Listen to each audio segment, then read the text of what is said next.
Hola, ¿qué tal? Muy buenas tardes. Estamos aquí un 23 de julio de 2004 con el periodista y conductor del canal 22, Canal Cultural, Tomásin Rodríguez, quien ha cubierto una amplia gama de actividades artísticas y culturales.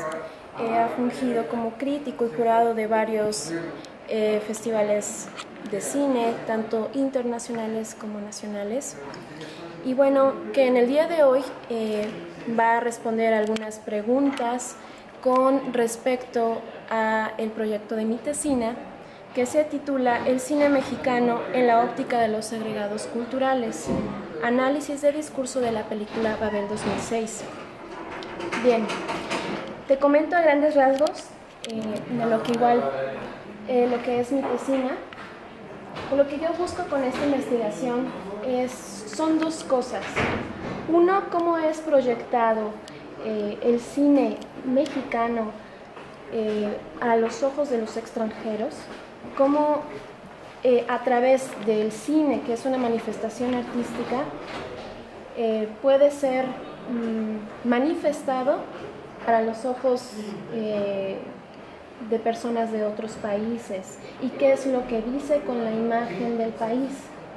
Obviamente cada película tiene temáticas distintas, se manejan discursos distintos, depende del director, depende de lo que quiere decir el artista. Pero básicamente es eso. Tú como crítico en estos rubros, a mí me gustaría preguntarte, hoy en día, ¿cómo ves el cine mexicano, el cine que se está manifestando actualmente? ¿Cómo lo ves en el sentido de imagen del país? ¿Cómo es reflejado? Bueno, punto uno, el cine mexicano no se manifiesta, el cine mexicano se hace, como se hace el cine de cualquier parte del mundo. Lo hacen personas, y esas personas en su colectividad le dan un sello regional, lingüístico, local, como sea, que es lo que hace que nos reconozcamos frente a ellos, que nos reconozcamos en el conjunto como de una nacionalidad. Vivimos una época en donde ya las naciones no tienen tendencias particulares de una geografía o de un grupo de personas, sino estamos en una época de diversidad. Desde esa perspectiva, estas diversidades tienen una mejor respuesta dependiendo lo que otros países estén interesados en hacer. Te pongo un ejemplo. Vamos a poner un límite, siglo XXI, ¿no? ¿Cuál es el cine que se está haciendo en el siglo XXI? En el siglo XXI. En el siglo XXI tenemos a muchos cineastas mexicanos muy exitosos en el extranjero, pero que no son exitosos en su país. ¿Qué quiero decir con esto? Son mexicanos que han ganado muchos premios con sus películas hechas en México, con su visión de mexicanos en otros países, particularmente Europa, pero que esas películas cuando se proyectan en México no tienen la respuesta del público.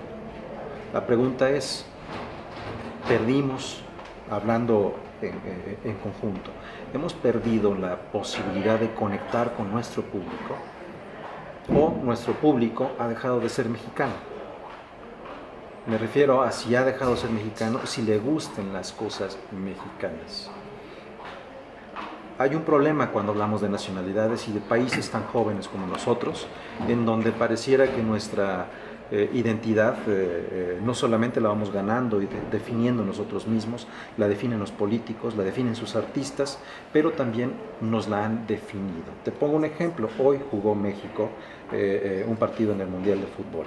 ¿Por qué todos se sienten identificados como mexicanos con un sombrero ridículo que le tapa la vista al de atrás, con unos bigototes como si fueran revolucionarios?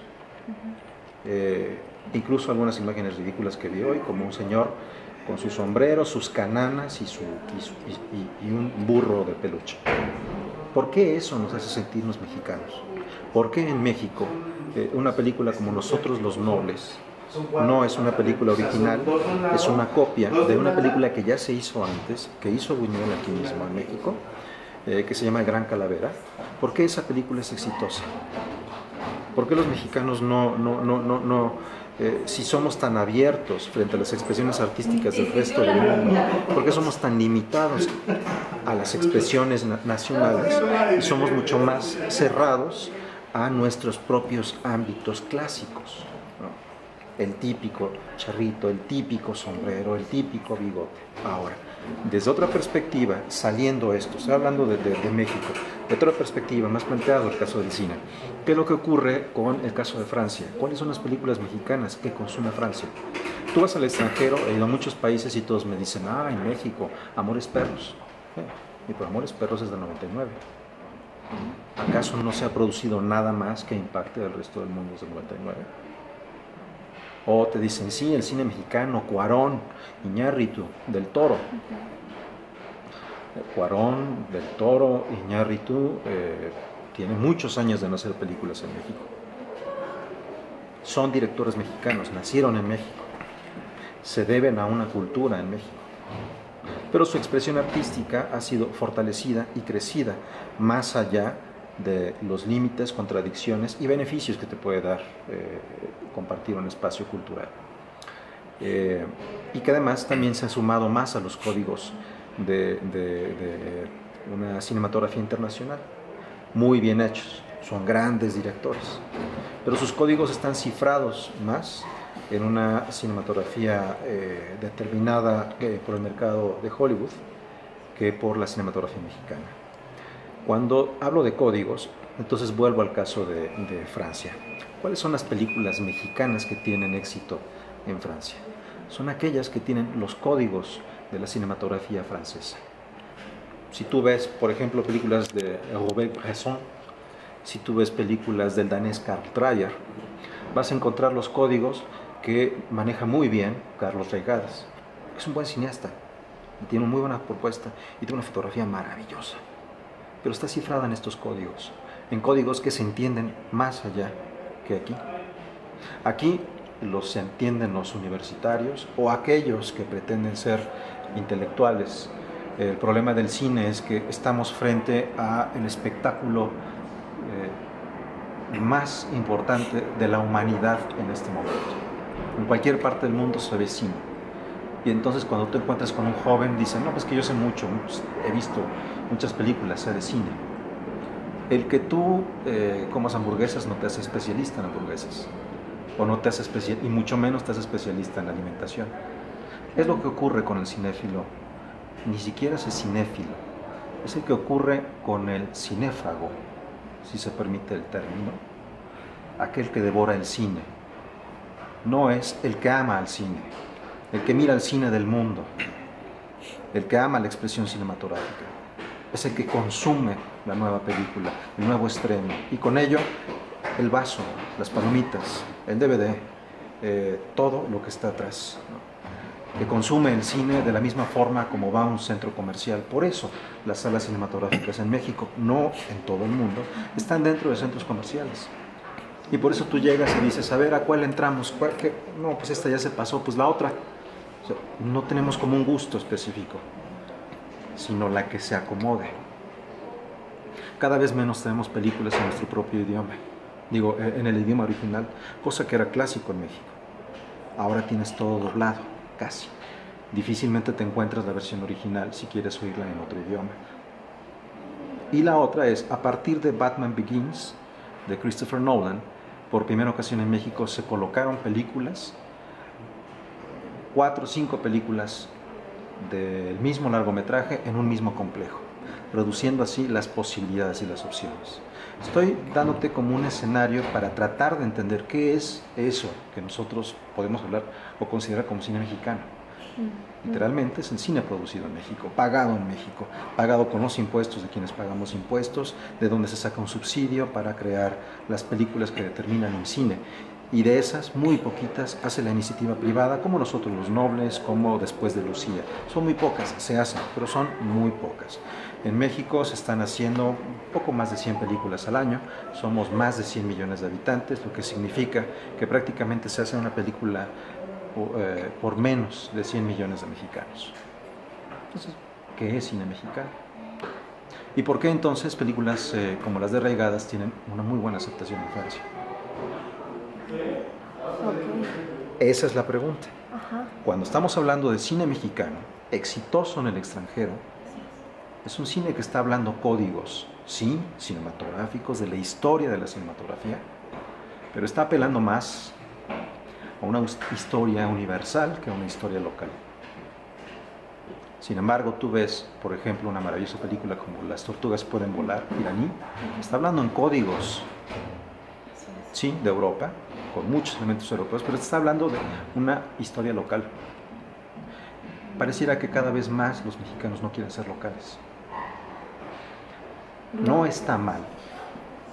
Vamos a otro tipo de expresiones artísticas similares con los contemporáneos.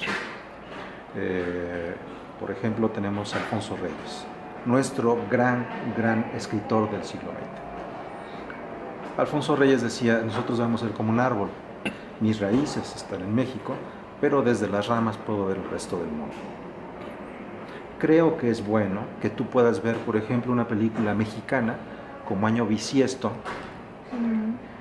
hecha por un australiano que vive en México desde hace muchos años, con actores mexicanos, con un guión que él mismo desarrolló en México, en el país en donde él estudió cine. Eso parece ser más mexicano y más universal, pero son casos muy excepcionales. Hay una chica cuyo trabajo me gusta mucho que se llama Yulene Olaizola. Ella hizo una película que se llama Fogo, que no es un largometraje, apenas dura la hora, creo que es un poco menos. Y ella hace esto como resultado de un intercambio en Canadá, en la isla de Fogo. Tú no estás viendo ahí español, el idioma, no estás viendo a mexicanos, ella simplemente está narrando algo que hizo ella, el sonidista y el camarógrafo, fotógrafo, que eran mexicanos. Pero la historia pareciera que no tiene ninguna referencia a México. Pongo estos elementos porque creo que lo más difícil es definir qué es cine mexicano, cómo es el cine mexicano. Ya no podemos creer que el cine mexicano es el de mariachis, como en algún momento nos definió. Ya el cine mexicano no es el de las grandes nubes y los paisajes hermosos como las fotografías de Figueroa, como en su momento ocurrió. Estamos en un momento de fragmentación. En esta estética hipster Polaroid, transpolaroid, estamos viendo la forma en que los colores, los matices, incluso la luz, que no son de estos territorios del orbe, que únicamente se dan en los países del norte, del hemisferio norte, ahora son las tendencias de la estética visual. Estamos más sumados.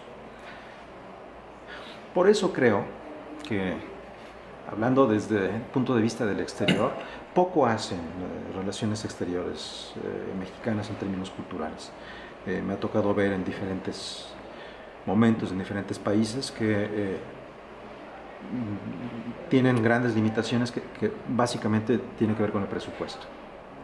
Entonces lo que ocurre es, se aprovecha de aquellos mexicanos que tengan un proyecto o vínculo o gira de trabajo en el extranjero, y a partir de ellos se pueden crear otros vínculos, o tal vez, y con suerte, una semana cultural como la que hizo Jorge Volpi, que la Semana de la Cultura Mexicana, cuando él estuvo como agregado cultural en Francia, y estoy hablando de hace 10 años más o menos, que me tocó estar allí. Pero fuera de eso, son pocos, excepcionales los que hacen trabajos culturales de México y otros países.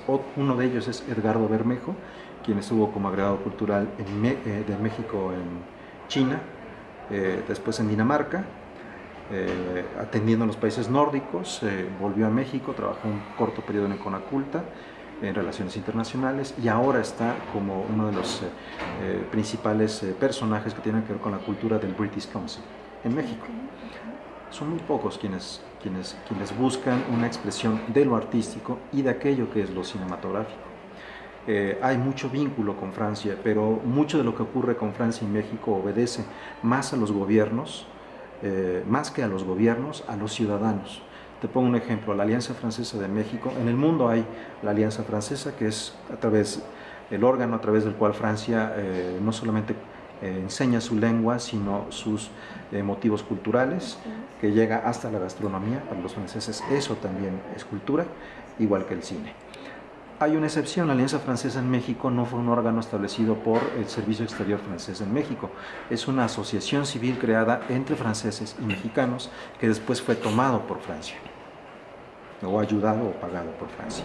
Entonces eso le da una particularidad distinta a las relaciones México-Francia.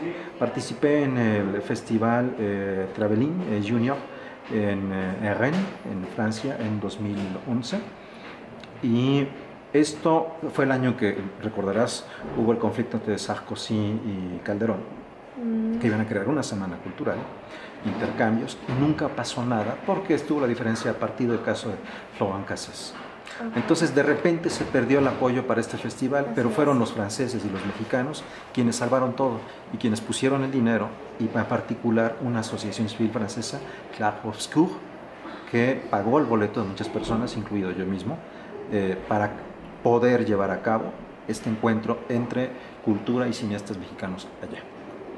Tú estabas como dentro de Fui los invitado, invitados. fui invitado. Perfecto. Fui el único periodista invitado, es decir, no fui invitado a cubrir, cubrí, sino también fui invitado a formar parte, a dar conferencias, charlas, escribir un artículo para la asociación.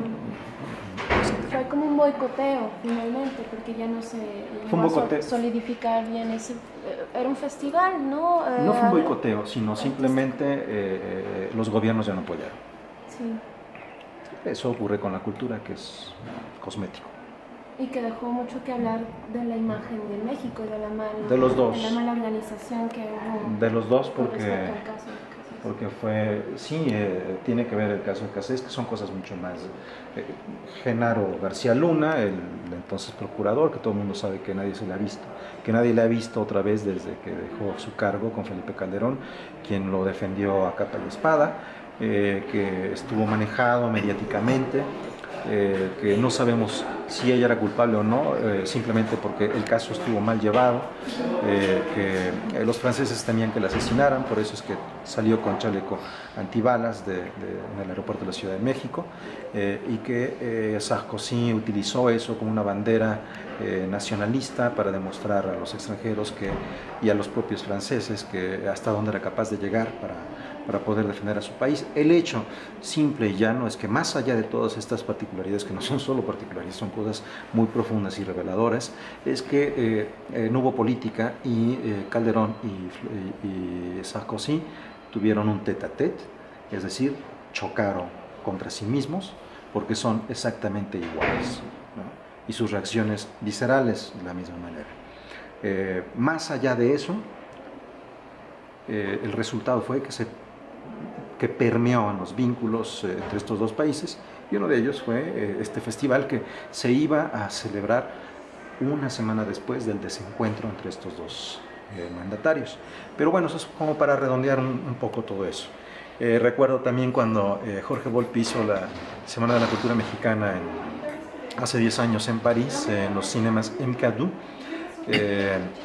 Sí, se creó un trabajo muy importante, pero también se aprovechó, porque recordarás que se cerraron muchas embajadas, porque estábamos en austeridad, según Vicente Fox. Se cerraron muchas embajadas, entonces se quedó sin no mucho presupuesto para trabajar, y en esa ocasión, no recuerdo si era el 2002 o el 2003, pero fue el Festival de Cine de Amiens, que está al norte, en la región de Picardie, que dedicó su festival a los estudios Churubusco, para conmemorar los 60 años de estos estudios en donde nos encontramos. Como parte de ellos se llevó una selección de películas filmadas en estos estudios y se invitó a actores y directores. Me acuerdo, estaba Pedro Armendáriz, Salvador Sánchez, Ignacio López Tarso, Jimena Ayala, que ella, más que invitada, ya estaba estudiando allá, entonces fue sumada a esto. Sariñana, Fernando Sariñana, como director. Manina Stavenhagen, antes del INCINE, ella estaba ahí como guionista. Gerardo Tort, cineasta, muchas personas. Pero ellos iban particularmente por el Festival de Cine de Amiens, que pagó los boletos. Yo estaba allí, también me pagaron mi boleto, ¿no? Entonces ya se aprovechó toda esta circunstancia para traerlos a Francia, a París, y hacer la Semana de la Cultura Mexicana en esta parte de la cinematografía y buscar un vínculo mucho más cercano entre el cine francés y el cine mexicano, que no se ha dado del todo. Nos invitaron a una reunión en la Cinemateca de París, en donde de hecho estuvo presente la gran actriz Jeanne Moreau. Se buscaba en ese momento tener un mejor vínculo entre estos dos países. De ese mejor vínculo, de esas propuestas, lo único que ha quedado es que Francia vende mejor o mueve mejor sus películas francesas en México, pero aún México no ha movido mejor sus películas mexicanas en Francia. Ok, y bueno, con esta parte que comentabas mucho de la recepción de Francia hacia México, ¿tú cómo lo ves ahora la recepción de México hacia Estados Unidos? ¿Qué tanto ha estado no involucrado, sino podría decirse que está sometido bajo la producción hollywoodense cinematográfica? Bueno, mira, los primeros secuestrados son los estadounidenses. Alguna vez conversando con Martin Scorsese, él me dijo, los estadounidenses son los primeros en desconocer el cine de Estados Unidos. Se conoce el cine de Hollywood, pero no el cine de Estados Unidos. Igual es el caso de México. Si tú ves una película mexicana allá, tendrá que ser con algún festival alternativo. Tendrá que ser, por ejemplo, hace poco una película que tiene muchas críticas y que será interesante ver, que se llama Güeros, y que se presentó en Tribeca, en Nueva York, en el festival organizado por Robert De Niro. Si estás interesado en esto, te recomiendo este caso, que lo revises. Malú Wajuca ha escrito, búscala con H, Malú Wajuca. Ella vive allá y escribió lo siguiente. Es una película que ha tenido éxito en festivales internacionales como Berlín. Habla sobre el momento en el que hubo la huelga en la UNAM, hace ya 10 años, no más de 10 años, a finales de los 90. Está producida por Diego Luna. Yo no he visto la película. Lo que he leído es que es una película que critica a la huelga estudiantil, que critica la forma y la cerrazón de los universitarios, que no queda muy bien parada la UNAM, y que en cierta medida se exalta, todo esto digo en función de lo que he leído, se exalta a quienes no formaron parte del conflicto y se fueron a otro lugar. La cosa curiosa es que el director de esa película dejó México porque la huelga no le permitía estudiar y se fue a Europa.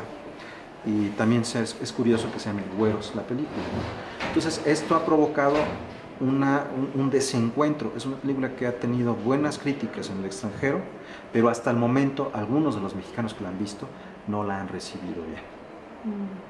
Entonces creo que esto es interesante lo que tú estás planteando. ¿Cómo se ve el cine mexicano afuera? ¿Quiénes somos afuera? ¿Quiénes creemos nosotros que somos afuera? Esa es otra pregunta. Que tiene que ver con la otredad, tal vez. Sí, es con la otredad, pero también tiene que ver con la idiosincrasia. Claro, claro. O sea, ¿quiénes nos han dicho que somos? Por eso hablaba del Mundial hace rato. ¿Quiénes nos han dicho que somos? ¿Y cómo asumimos que somos? Es como si te contaran un chiste y terminas creyéndote el chiste. Bien, pues ahora sí, ya para finalizar, recapitulando un poco lo que habías comentado con estos directores como Alfonso Cuarón o en este caso Alejandro Iñárritu, rescato la película de Babel, que fue más bien fue estrenada en 2006 y que bueno, es una película que así como Amores Perros también fue aclamada mucho porque se rescataron no nada más de una región país, ¿no? Lo que pasa. Babel es Amores Perros, sí, con gran presupuesto. De la trilogía. Babel es Amores Perros con gran presupuesto. ¿Qué quiero decir? Historias entrelazadas, personajes entrelazados, pero ahora con el dinero para poder hacerlo en el mundo, ya no en la Ciudad de México. Y además, aunque son interesantes trabajos cinematográficos, son películas moralistas. Quienes se equivocan pierden y quienes son malas personas son castigadas. Todos los personajes, fíjate, que es un guión de Guillermo Arriaga y que sí forma parte de esta trilogía, pero fíjate en eso, en esa particularidad. Hay un castigo, no divino, pero sí del destino. ¿Y a qué crees que se deba tanta violencia, que se refleje violencia hoy en día? La violencia está en todas partes. Lea Arturo III de Shakespeare, Macbeth. Decir que el mundo es violento hoy me parece que es una mentira. El mundo siempre ha sido violento. Imagínate, antes había una guillotina en una plaza pública. Los seres humanos somos violentos. Depende la reacción de quien perciba la violencia. Que es igual, depende quién o cómo reacciona quien cree que está frente a la belleza. Muy bien, pues muchas gracias. Ahora sí que fue una pregunta donde igual me pudiste contestar muchísimas cosas. Hay muchos libros que atender con respecto a esto que me está interesando, que es acerca de esto del cine. ¿Para dónde va haciendo? ¿Para dónde va esta manifestación artística y qué es lo que realmente queremos decir nosotros los mexicanos? ¿Dónde está quedando la identidad? Y pues... Solamente cuando estás mencionando esto recuerdo algunas frases que te invito a observarlas. Como periodista lo he hecho. Las películas que más éxito han tenido en festivales internacionales mexicanos cada vez más utilizan sonido directo, sonido ambiente y silencios más que antes. Ahora los cineastas dejan mucho tiempo o para la contemplación o para el silencio. Sí, hay estridencias, somos una cultura estridente, visual, sonoramente hablando también, pero particularmente, al menos en las películas filmadas o más exitosas, hechas por los directores que se estrenaron en la primera década de este siglo, hay planos secuencias, hay planos distantes, hay personajes que interiorizan, circunspectos, reflexivos, silencios y sonido directo. Habría que ver de qué forma eso, no sé, se rescata en esas películas. ¿Por qué? ¿No? Llama mucho la atención. Pues más, te agradezco mucho estos minutos. Igual para la Universidad Metropolitana de Iztapalapa. Y pues bueno, muchas gracias por estar aquí con uno de los mejores periodistas en el ámbito cultural aquí de México. Gracias.